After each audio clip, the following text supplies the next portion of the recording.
मेरी ये हालत अज्जू और रायस्टार ने की है। ये सुनकर अज्जू और रायस्टार चौंक जाते हैं।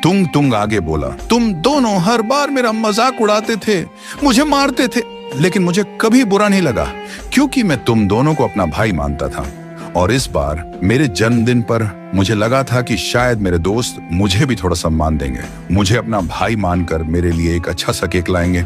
लेकिन तुम दोनों ने मुझसे गोबर का केक कटवाया और पूरे गांव वालों के सामने मेरी इज्जत मिट्टी में मिला दी। उस दिन पूरा गांव मुझ पर हंस रहा था और मैं पूरी तरह अंदर से टूट चुका था। उस रात मैं पूरी रात पीता रहा और पूरी रात रोता रहा और फिर मैंने सोच लिया कि एक बार देख ही लेता हूँ कि मैं सच में तुम दोनों के लिए सिर्फ एक जोकर हूँ या फिर तुम भी मुझे अपना मानते हो। मैं शाम को बीड़ी लेने निकला और रास्ते में 2 लोगों को पैसे दिए और मैंने उनसे कहा कि मुझे बुरी तरह मार पीट कर यहाँ बांध दो।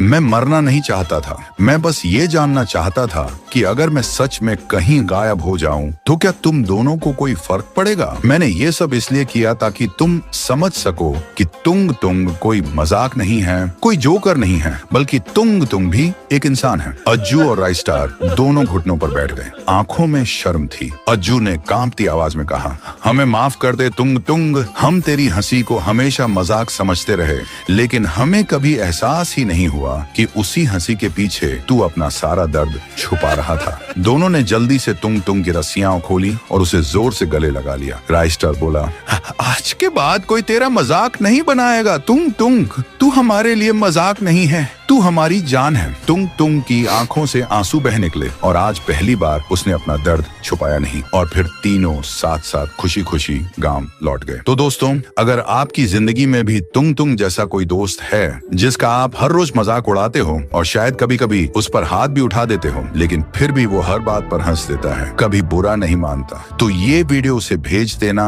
और बस इतना कह देना, भाई तू हमारे लिए मजाक नहीं है, तू हमारी जान है।